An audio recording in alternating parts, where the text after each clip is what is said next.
Let me take you on this journey as we go harvest some big southern yellow pine. Hi. I have no food. So I talked with a good friend he's been in the timber industry for, oh my gosh, probably 30 years. And I said, hey, look, I'm looking for some pine to cut on our sawmill for the barn. My good friend's name is Tommy, by the way. So we met up with Tommy at his friend's farm who wanted to cut these big pine trees out of the field so that the field grass would be more productive for his livestock. We counted some of the rings later on in the day and found that some of the trees were at least 40 years old.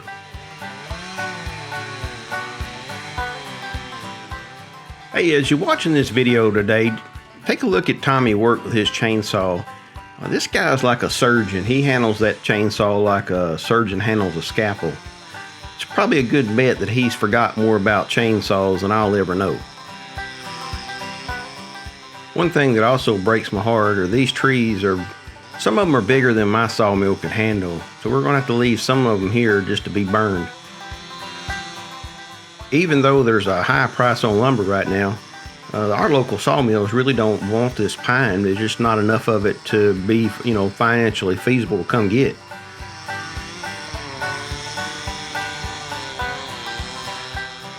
Pine trees this big are not as common around here as they once were. The log you've seen on the first of the video come out of this batch of trees. There it goes. How a tree falls is not an exact science. You can see here that this one was held up in the air by its own limbs. So I used the 474 just to push it over out of the way, try knock it off of its own limbs so he could get in there safe. You can see the way these things spring though, these limbs spring, there's still some tension there. Tommy really makes this look easy. It's kind of a tree chainsaw ballet.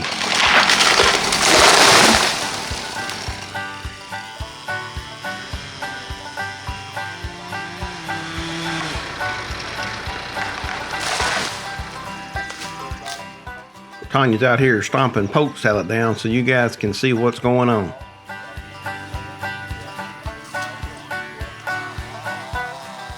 This is the chainsaw you're going to see a little bit more on an upcoming video. So Kuchar reached out to us and said, hey, we want to send you a chainsaw to review on your channel. So they're going to give me a link and I would make a little bit of money off of each time somebody would buy this chainsaw. I turned them down on that offer. I made him a counter offer. I said, you go ahead and send us 3 chainsaws and we'll demonstrate one, and we're going to give Tommy this one to demonstrate over the next 6 months. And we'll take the other 2 and give away on the channel whenever we do the full review on this chainsaw. I told him we would get to say what we wanted to about the saw, and I was kind of half expecting them to turn it down. But the next thing I know, 3 chainsaws showed up. So you guys stay tuned for a video coming out where we'll be giving these saws away. And Tommy's going to give us a good review on them. So I don't want to show too much more about this saw right now. He's just getting a good feel of it. Hey, and for that one guy out there, we turned the link down too, so we're not getting paid for this. Don't misunderstand me, we're going to provide a link for this chainsaw, but we're just not going to get paid for it.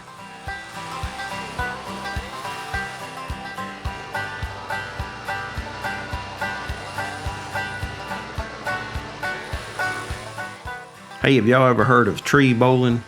Well, if you're not, just keep watching, you'll see us do it. I'm not sure we're going to win any tournaments doing it, but I'll tell you what, it's pretty fun.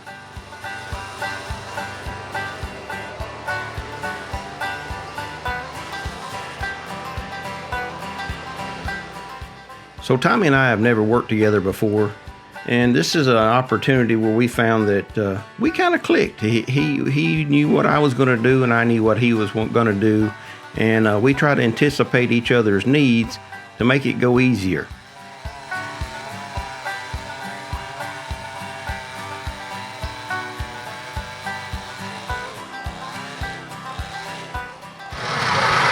Hey, quick AAR. Are we making it easier or harder? No, no problem. You helping with it. I didn't know if I was getting in your way or making it. No. This is just long. Yeah. It is pretty good long. That's all right. 150 yards over there. I thought about having him come in that gate still on the hillside. So Yeah. either way. It don't matter. The trailer has to be flat, so.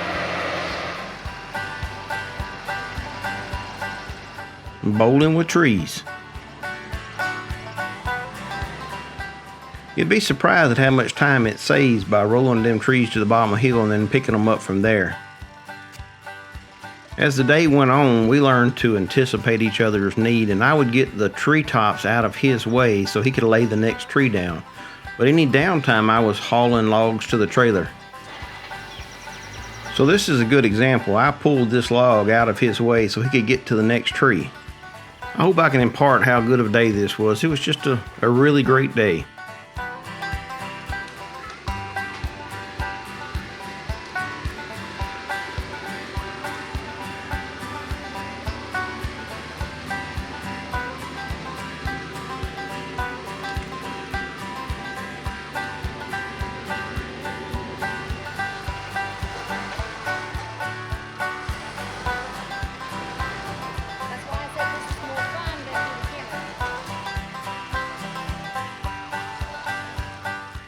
I still think I like the clamshell style grapple better. I'm getting the hang of this one, but that clamshell is a lot easier to do precision work with. This type of grapple is really good with, big loads of brush, big old mouths full of brush. You just push right in, grab a whole bunch off, the light stuff, and you can carry it away. But it's not as good for precision work.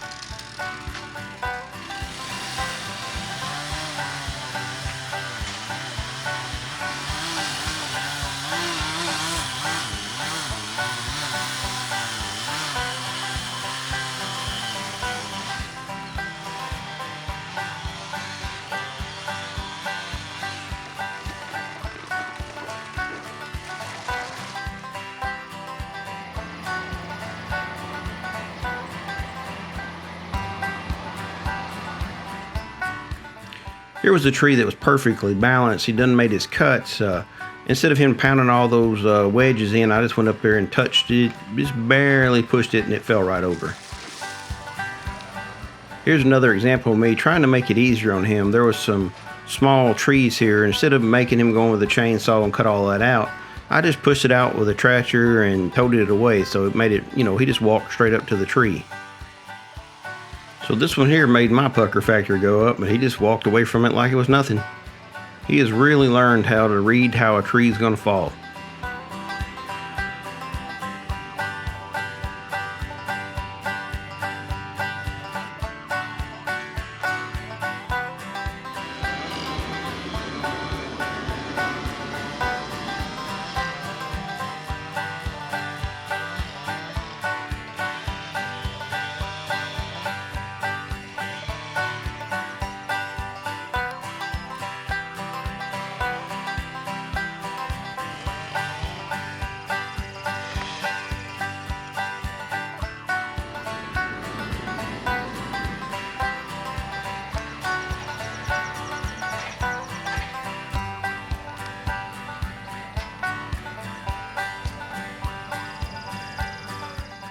Tommy thought that was pretty neat with me rolling these logs down the hill. He's like, do it again, do it again.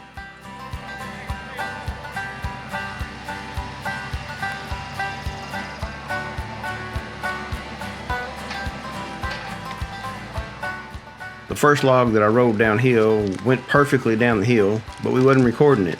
And every log after that went off crooked. It still saved time and kept me from driving up and down this hill with a log on the front.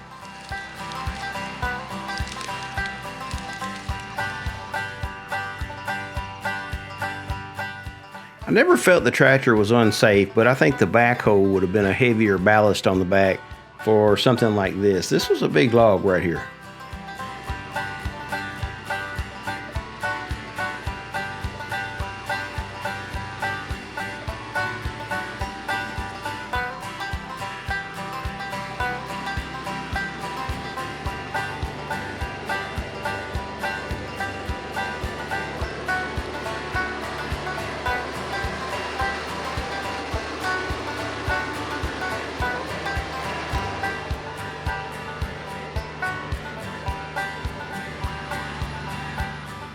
So this tree had a really bad lean towards the fence.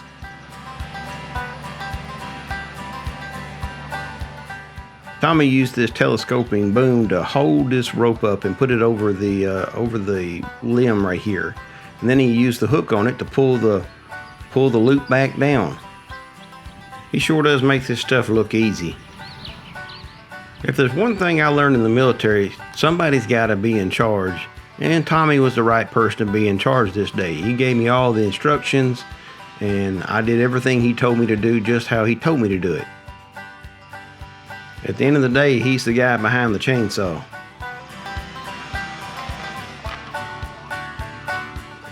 I love it when a plan comes together. Hey, you guys tell me which TV show that was on.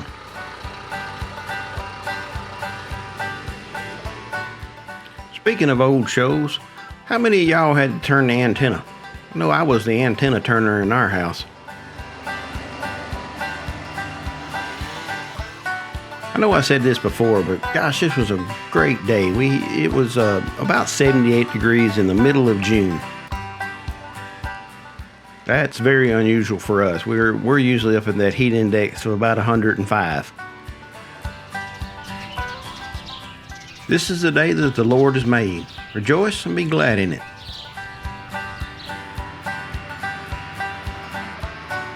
So it took two of us about 4 hours to get 6 tons of logs. Now it took us a couple of trips to get the logs over there. And if you can see here, we've already got a couple more set of logs that we've worked with Tommy on. We got a good start going. Hey, I hope you enjoy our channel, and God bless. Have a great day.